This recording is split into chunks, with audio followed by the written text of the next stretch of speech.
attente de la Fédération internationale de la diaspora marocaine est précisément de repérer, de fédérer et de mobiliser cette nouvelle génération de Marocains du monde, et particulièrement les investisseurs et les porteurs de projets, afin qu'ils puissent contribuer activement à l'essor de notre Maroc. Mesdames et messieurs, honorable assistance, ce soir, nous sommes heureux de donner le coup d'envoi de notre programme d'événements et de rencontres qui, grâce au soutien de nos partenaires présents aujourd'hui et d'autres qui n'ont pas pu faire le déplacement et qui nous accordent leur entière confiance, nous permettront de créer un réseau d'ambassadeurs du Maroc à travers le monde, chacun dans son domaine, mais avec un seul et même objectif, porter très haut le drapeau national.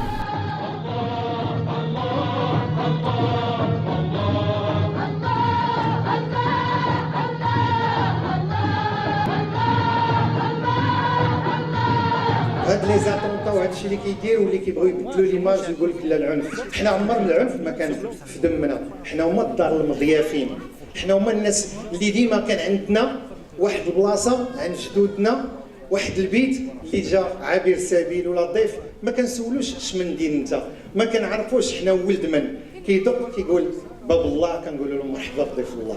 D'abord, je suis très content d'être là avec mes amis, avec les gens que j'aime. En même temps, je crois que l'occasion, c'est le Masira al-Khadra, la marche verte. Pour moi, c'est une occasion de parler de Masira al-Khadra, comme je viens de faire un film en tant qu'acteur de Youssef Breitel. C'est un film qui a eu beaucoup de succès au Maroc. C'est un film qui trace justement cet événement après 40 ans. Et c'est l'occasion justement pour laquelle j'aimerais bien parler avec les gens et avec la jeunesse qui ne sait pas beaucoup de choses sur le Masira al-Khadra. Parce qu'aujourd'hui, on vit dans un monde affreux. Tout passe à travers les guerres. Et on oublie qu'en 1975, il y a eu Hassan II qui a eu cette idée originale pour faire la marche verte sans couler aucun sang. Et c'était pour moi quelque chose d'extraordinaire. À 40 ans après, je crois que la jeunesse, ils doivent connaître leur histoire à travers les films et à travers des occasions comme ça. وكان الحلم ديالو هو يتولد ولده في الصحة. أنا أخوك، علاش ما قلتيش ليا؟ واش كتعرفي شنو هي 350,000؟ كلهم خصهم ياكلوا، خصهم يشربوا، خصهم ينعسوا. اللي مريض خصك تداويه، الناس غتسافر غيمشيو للصحراء، كاين الريح، وشحال من نهار غنبقاو. أنت ما مسؤولش عليهم، حنا كاملين مسؤولين.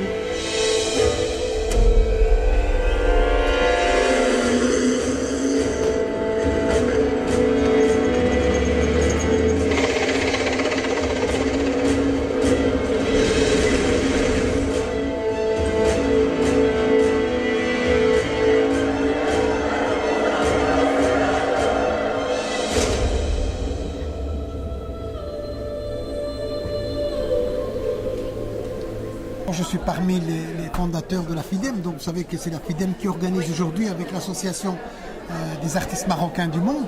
Donc c'est quand même une grande journée. La marche verte, c'est pas simple pour le Maroc, c'est quand même quelque chose d'extraordinaire. Je crois que c'est un événement national. On doit être présent. Mais la FIDEM profite aussi aujourd'hui pour lancer, parce qu'on a créé la FIDEM il y a 1 an et demi maintenant. Et on profite de l'occasion pour essayer de lancer la FIDEM qui se divise en 3 branches. La FIDEM d'abord pour accompagner les investisseurs au Maroc, pour la culture, et la troisième branche qui m'intéresse plus importante, c'est le social.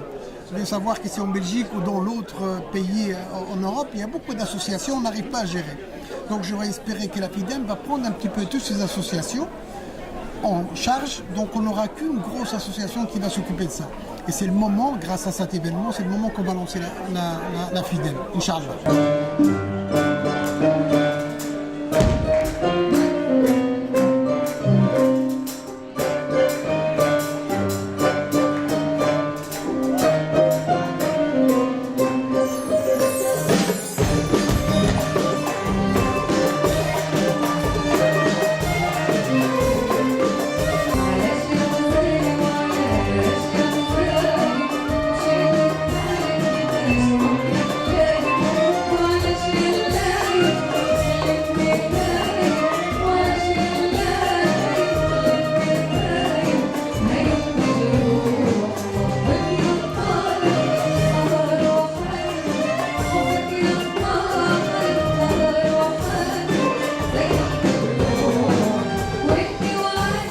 suis venu parce que d'abord je suis un Watani, comme on appelle, c'est-à-dire quelqu'un qui est citoyen pas simplement de la Belgique, puisque je suis d'abord le premier vice-président de ce pays, au niveau de la région de Bruxelles-Capitale, mais je suis aussi marocain.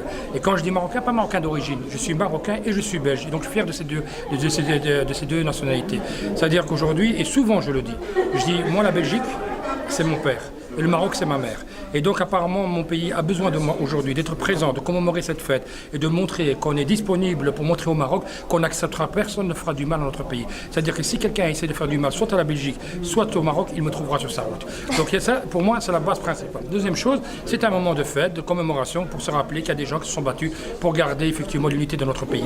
Effectivement, il y a eu partout dans le monde des colonies qui se sont installées et qui ont effectivement pris des parts de certains territoires. Le Maroc les a reconquis avec toute passivité. Et donc on essaie de montrer effectivement, parfois avec un peu de passivité, on peut récupérer beaucoup.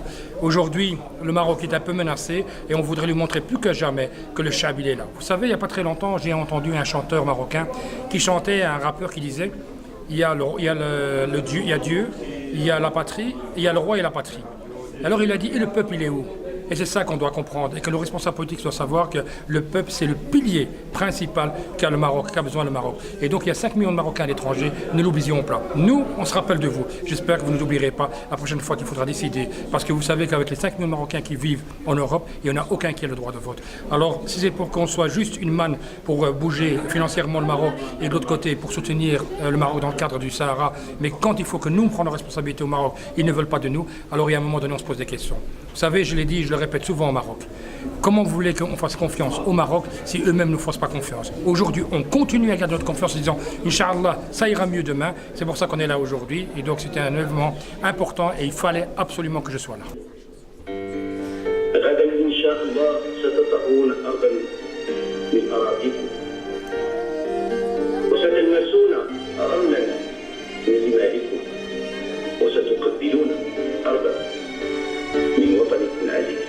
أقسم بالله العلي العظيم أن أكون مخلصا لديني ولوطني ولملكي ولروحي المسيرة الخفيفة.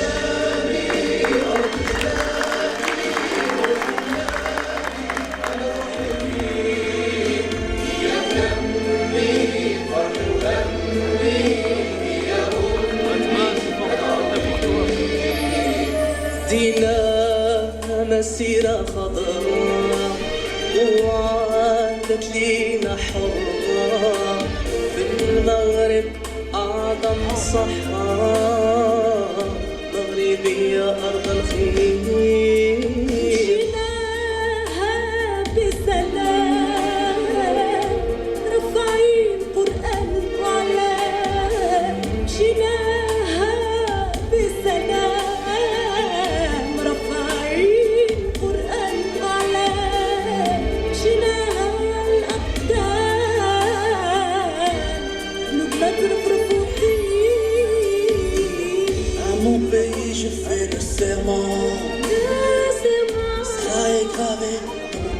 Aujourd'hui pour nous c'est une fête pour tous les Marocains. Je vais mixer, je vais parler en arabe français comme ça parce qu'on est ici bilingue, le Maghreba, tout le monde parle les deux langues franco-arabes. Moi je représente une association Artistes Marocains du Monde. C'est une association qui a essayé de fédérer les artistes et les talents marocains qui existent dans le monde entier. Et on a travaillé sur un grand projet depuis presque 4 ans, une grande opérette. C'est une opérette qui a été filmée dans plusieurs pays, les États-Unis, Canada, la Hollande, tous les pays presque où il y a des Marocains. Le Melhama, on a reçu même des وسام من سيدنا يعني واحد وسام شرف اللي هو كان رساله جات من عند سيدنا pour nous remercier par le roi du Maroc ديالنا pour nous remercier. Si on est là, on est au front. احنا une partie du Maroc ما كنتفرقوش منه كيما نقولوا بالعربيه جزء لا يتجزأ من المغرب. فالوغ on le représente en Europe. هاد لا بروبليماتيك ديال الصحراء سي نوتر بروبليم غتريق بينا ان شاء الله حنا هنايا. ما غنسمحوا في والو منها. Et on va نسوقوها بالشكل اللي تستحق. Il y a des talents marocains ici de très très très haut niveau et on aurait aimé باش نوصلوهم الناس ويعرفوهم et tout ce qu'on a fait, chose qu'on a faite. Et alhamdoulilah, ça, vous voyez le succès, super bien, on est blindés, les gens adorent ce qu'on fait. On a travaillé ce projet avec la FIDEM, Fédération internationale du diaspora marocaine. C'est une fédération géniale qui travaille dans notre domaine et qui fédère aussi les Marocains socialement et politiquement et aussi au niveau investissement. Et il y a aussi le partenariat de CCME, c'est un centre, le Conseil consultatif des Marocains d'étrangers. Donc, on essaye de donner la bonne image, les tistahqul mgharba, partout. Et je crois que le challenge, on est en train de le réussir et de dire à tout le monde que les mgharba, ils sont là. Même si on est ici, on n'a pas oublié notre pays. On l'adore, elle est là. Elle est bien avec nous.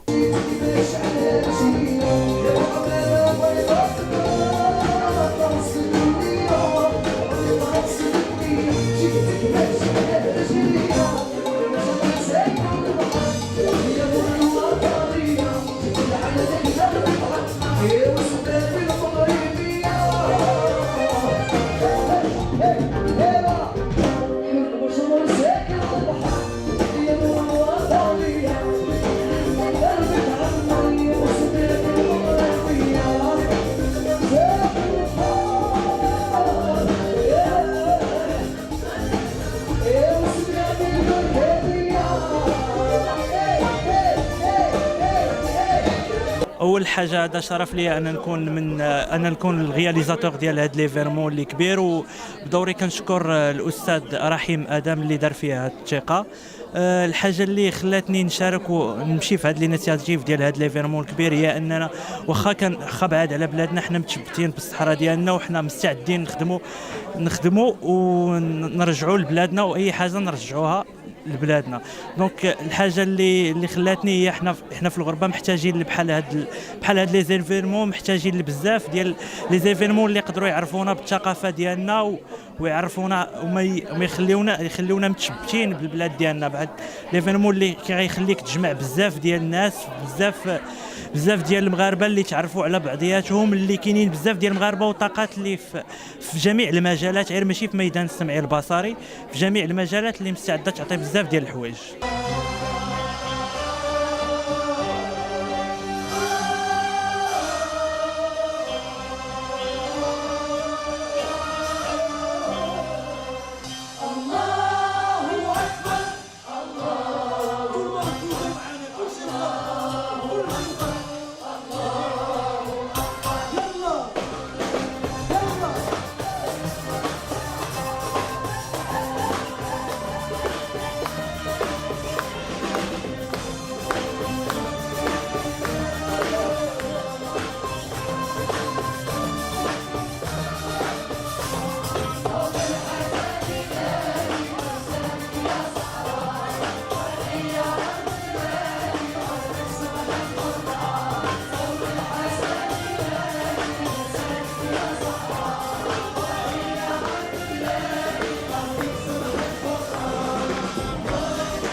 علينا أن نقوم بمسيرة خضراء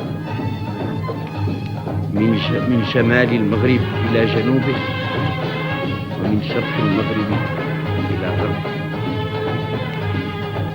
علينا شعبي العزيز أن نقوم كرجل واحد بنظام وانتظام لنلتحق بالصحراء ولنصل الرحم مع إخواننا الصحراء.